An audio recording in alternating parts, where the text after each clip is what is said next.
The vote will take place today. Next item is the issue of Philippines, and as usual I ask the authors of the resolution, Mr. Zdechovský, 1.5 minutes. Pane předsedající, já si myslím, že opakovat... Thank you very much, Mr. President. We're now discussing the situation in the Philippines, and it's not the first time. One is getting tired of talking about Philippines and the number of executions in the context of the war against drugs, the violation of human rights. The Senator Leila Lima has been incarcerated. She is accused of various things, trumped up charges, and this is an opportunity for us to call for her to be released so that she can have a fair trial. And the International Criminal Court has started procedures, and we are, of course, concerned at what the President of the Philippines has been saying, particularly against women, and the intimidation of the population and the harassment of people who fight for human rights, the prosecution of farmers and their family members.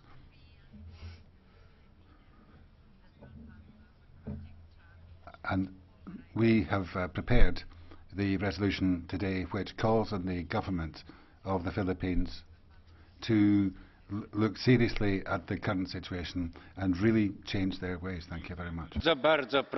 Thank you very much. Nina Jill is next. Thank you, President. When this House last adopted a resolution on Philippines in March of last year, 7,000 people had lost their lives in President Duterte's cold-blooded war on drugs. A year onwards, the number has reached 12,000. How many more? Now, those who dare to criticize the Duterte regime face harassment, torture, or arrest. This is the fate of activists, journalists, and indigenous people. Or they're simply banned from entering the country, as it happened to my colleague Giacomo Filibeck, the Deputy Secretary General of the Party of European Socialists, who was detained and expelled from the Philippines on Sunday while on his way to a political congress because he had been critical in the earlier visit. This is not just an issue for my party. It means that many of our officials can be banned at any time when it's vital to keep tabs on here, especially given President Duterte's last month to withdraw from the ICC, a point-blank confession that his war on drugs cannot withstand scrutiny. Business as usual, Commissioner, no longer is an option. Having championed GSP Plus for Philippines, it is now time to review it. Thank you.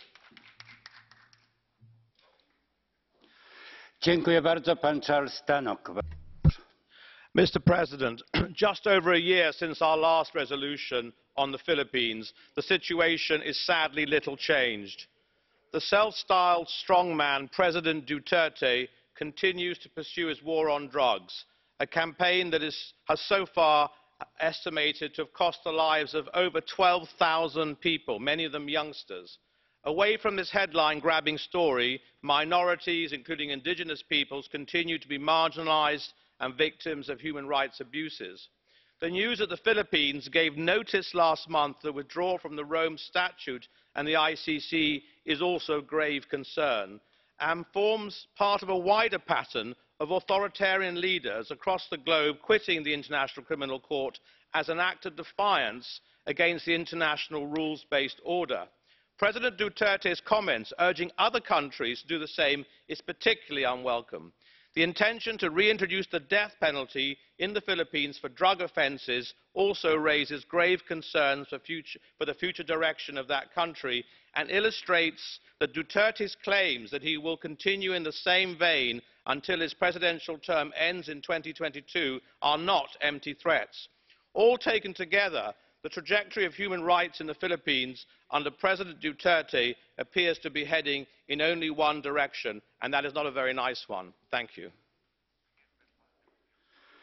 Thank you very much. Next speaker is Mr. Pite. Thank you very much. President Duterte's war on drugs has taken the lives of around 12,000 people, including women and children. In addition to the killings and massive violation of human rights, there is harassment of human rights defenders, critics of Duterte's actions, indigenous peoples, and so on.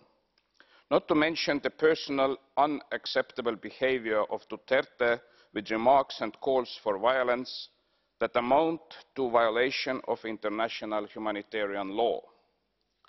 The threats, intimidation and violence must stop. It is extremely disappointing that the Philippines has decided to withdraw from the International Criminal Court. The reasons for this step are obvious. It is an attempt to avoid accountability for the crimes committed. ICC initiative to inquire into this matter of crimes against humanity in the Philippines is highly welcome and needed, and all those responsible for the heinous crimes must be brought to justice. Thank you. Thank you very much. Next, Ms. Lochbihler. Danke, Herr Präsident. Thank you, Mr. President. President Duterte has encouraged his own police force to attack human rights organizations even more, clearly indicates that human rights violations are getting worse. There are 600 people on a list that have been deemed to be members of a terrorist organization called the New People's Army. One of these is Victoria Tauli-Corpus, and she's rapporteur on the rights of indigenous people. On the list are afraid of becoming victims of extrajudicial killings. We welcome the fact that the chief prosecutor has carried out a preliminary investigation to identify whether Mr. Duterte's war on drugs can be seen as a crime against humanity. The EU must use everything it possibly can to try to get these policies changed. The reports we hear are really worrying indeed, namely that in future agreements with the EU there won't be human rights clauses.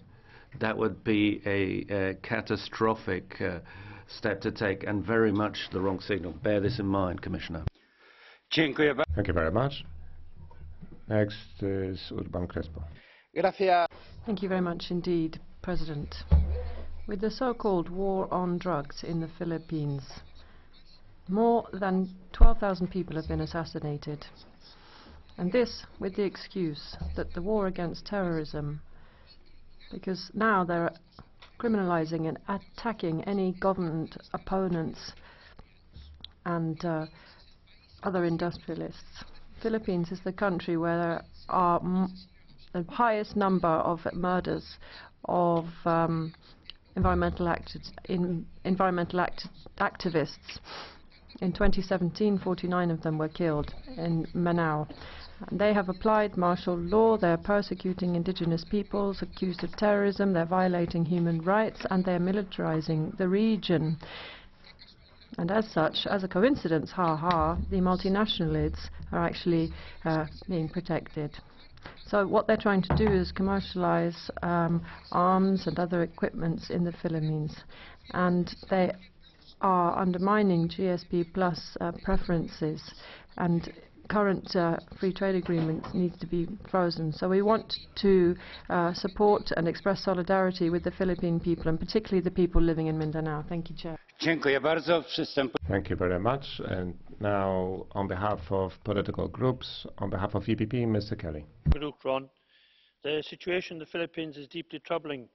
The Philippines and the EU have a long-standing relationship in terms of diplomacy, economy, culture and policy, and indeed there is a long-standing relationship between my country, Ireland, and the Philippines, where many Irish missionaries for centuries have gone to educate young Filipinos.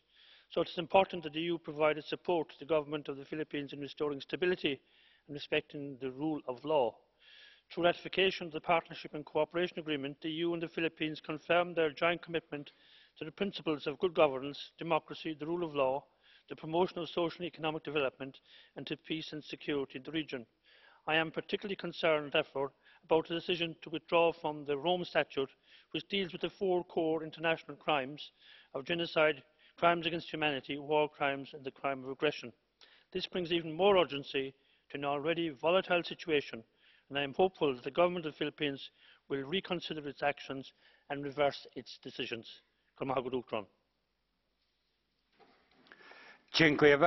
you very much. And now on the socialists, Mr. Assis. Thank you, Mr. President. The situation in the Philippines is intolerable and is deteriorating ever more. The government there has used all sorts of measures to silence civil society.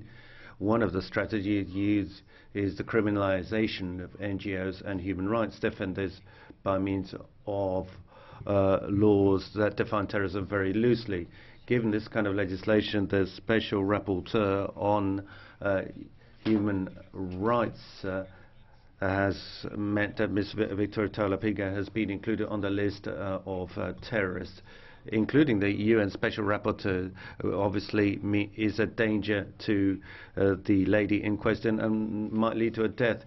Victoria Corpus made public declarations to reject Mr. Duterte's policies, or particularly the murder of indigenous people or the displacement of these people to other areas. And don't forget that in 41 environmental activists were murdered in the Philippines. This situation is intolerable, and the European Union has to say something about it.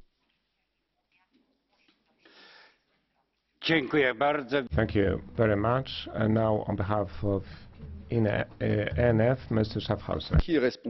President, who's responsible for a situation? Those who create it or those who try to remedy it? The same applies here, where we bring immigrants in their thousands, in their millions in fact, to areas which in our own countries are places of trafficking, of no-go areas, and where there's poverty and where you have got crime. After decades of laxism, the Philippines, which I know well, have become a country which is where drug addiction and drug addicts are ubiquitous. Organised crime is there, and the President is trying to restore the rule of law and to save the population, and 80% of the population are all for him and they support him. I'm shocked by what's been done, but I'm also shocked by bombardments in Iraq and in Libya. Those who invent the Skripal case against Russia and use chemical weapons in order to bomb in defiance of international law. Thank you very much. Thank you very much. And now Ms. Soraya Post. Go ahead. Thank you, Mr. President. It's interesting, but I think we should stay and focus on the resolution on the Philippines. I know we have another picture of the world. Thank you, President. The situation for human rights in the Philippines is extremely alarming at the moment and has been so for quite a while. So we are deeply concerned about the Deputy General Secretary of PES, Giacomo Filipek, who was arrested, among many others, and not allowed to enter the country. So it's also shocking that human rights defenders, indigenous leaders, and even UN officials, and even their own governmental officials, such as Senator de Lima, are targeted by the Duterte government. I strongly condemn the violent language also used by President Duterte towards women. It seems that his war on drugs also turned into a war against women. I think we cannot wait no more. It is our obligation to take stronger action than before, even if this means that we had to reconsider GSP plus privileges. Thank you. Thank you very much. And now the catch the eye procedure. Mr. Zdrojewski goes first. Go ahead, sir. To start with, I would like to object to the statement that has been voiced in this room that it is possible to impose the rule of law by breaking the law. This is not the right way. This is just a mere justification for crime. Secondly, we very often deal in the context of adopting resolutions with issues that affect countries which are far away from here, for instance the Philippines today. And I would like to know whether we do get any follow-up of these resolutions. I'm not speaking against such topics being discussed here, but I would like to see a consequence of these resolutions, not only in terms of words, but also in terms of practical solutions. Hence the question to Madam Commissioner, to what extent these resolutions help us? Thank you very much. Mr. Denano.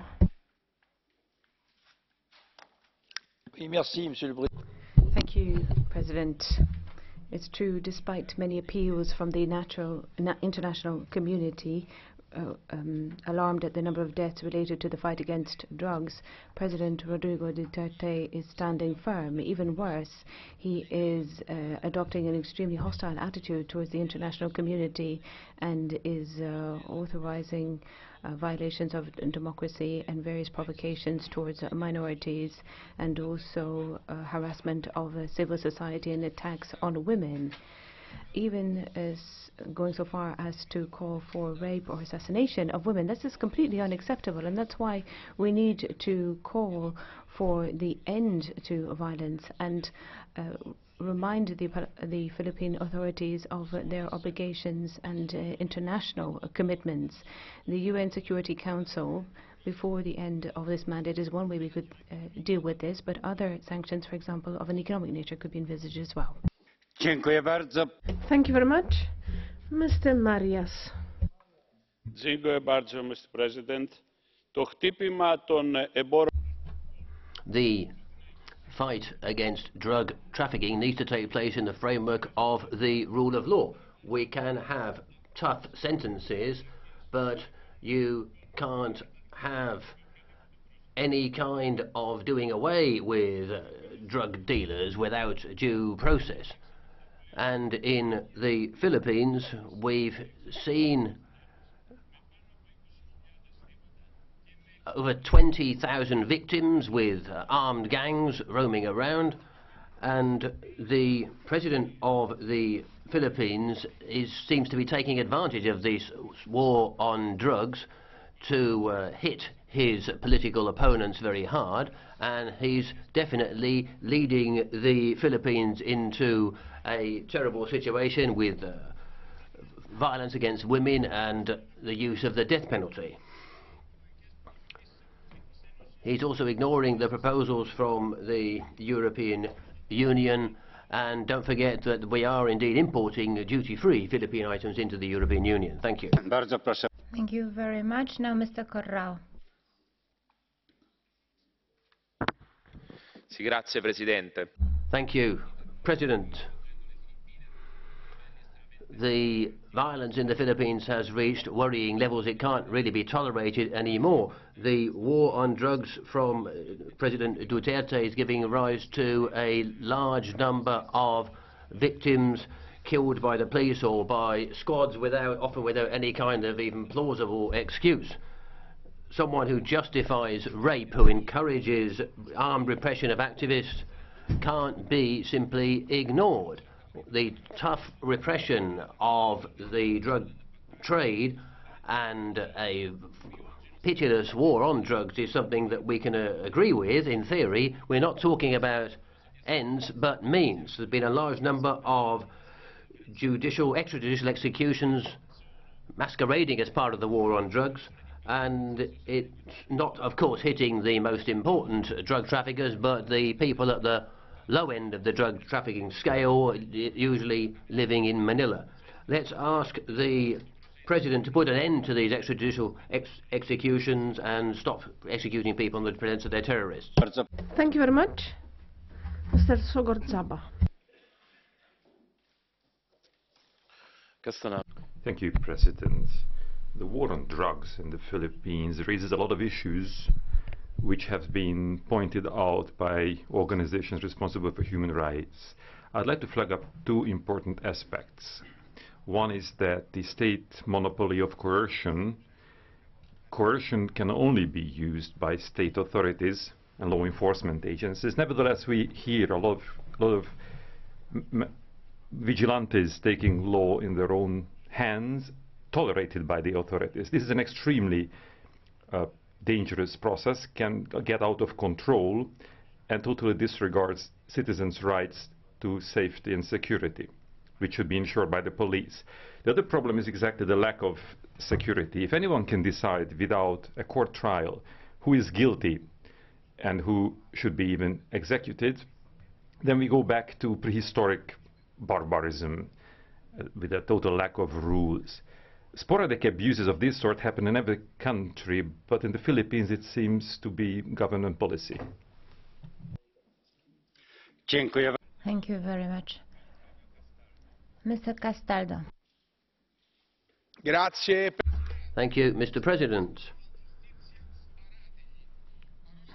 He has said that people should be shot in cold blood. This was said last August by President Duterte when he told the police how to deal with human rights defenders. And unfortunately, these words are still relevant. More than 10,000 people dead, and half of them were described as resisting arrest by the police. The justice is being denied to thousands of innocent people and their families. The threats to human rights are multiplying every day. And few journalists and activists and politicians are willing to stand up anymore. Leila Lima has been illegally held in prison. No evidence has been produced. No charges have been laid. We need to raise our voices that this senator be freed and that the Philippine government work with the International Criminal Court. We need to do all that we can that the Philippines meet their international commitments and that President Duterte actually stops this policy of terror. Thank you, President. Thank you very much. We have thereby finished the Catch the Eye procedure. I would like to give the floor to Commissioner Cecilia Malmström. The floor is yours. Very much, President, honourable members. We have, on behalf of the EU, expressed strong concerns about the various human rights issues in the Philippines on numerous occasions, both in bilateral meetings, at political level with government, as well as in different statements.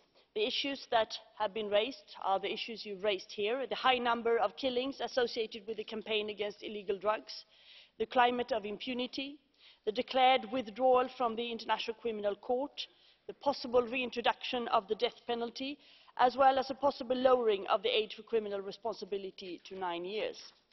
Further, the issue of the general situation of human rights defenders have been raised, the arrest of Senator de Lima, and challenges to the freedom of expression and opinion, as well as to the independence of institutions, including the impeachment procedures initiated against the Chief Justice. This has been raised in different declarations, statements by the EU28 Human Rights Council, the High Representative spokesperson, and we addressed it in a very comprehensive way in the GSP Plus monitoring report that I discussed here with you earlier this year. I have also personally on numerous occasions met with Filipino representatives of government where I have raised the concerns. We are closely monitoring development, especially now regarding the petition of the 21st of February by the Department of Justice, which includes a list of more than 600 individuals alleging that they are members of the Communist Party and the New People's Army.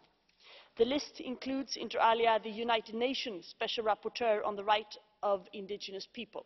We note that UN Special Rapporteurs are protected by specific diplomatic protocols during their United Nations mandated work. Regarding all the individuals on the list, the EU expects the government of the Philippines to fulfil, in all its proceedings on the matter, its obligation under national and international law, in particular the respect of rule of law and human rights, and to ensure their physical safety. That includes the right to due process, the independence of the judiciary and a fair trial for every individual. We are disturbed by the denial of entry into the Philippines and the subsequent forced deportation from the country of the PES Deputy Secretary General Giacomo Filibeck. He was blacklisted for participating in supposed illegal political activities, whereas, as you know and you also referred to, he was officially invited to attend the Congress of Akbayan, an opposition party which is represented both in the Senate and in the House.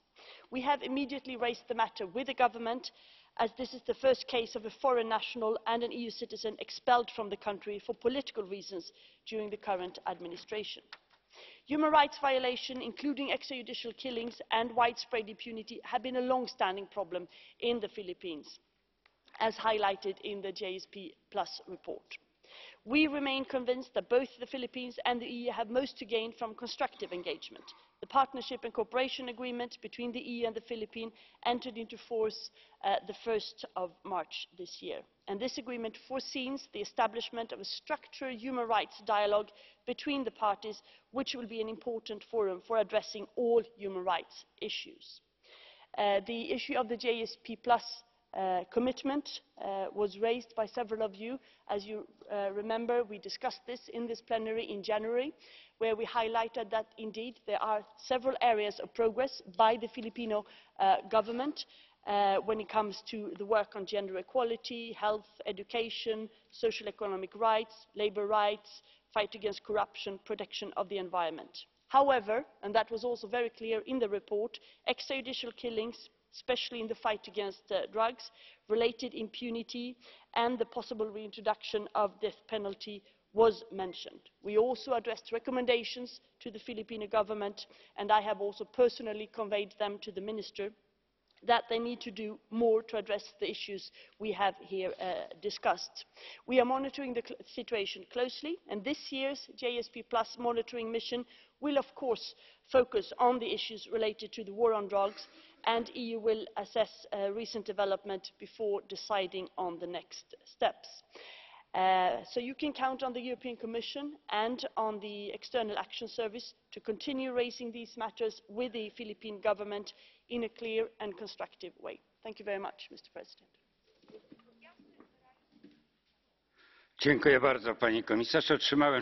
Thank you, Commissioner. I have received 6 draft resolutions, one from the EPP, one from the Social Democrats, one from the ECR, another from ALDE, from the Greens, and from GUE. I close the debate. We will vote later today.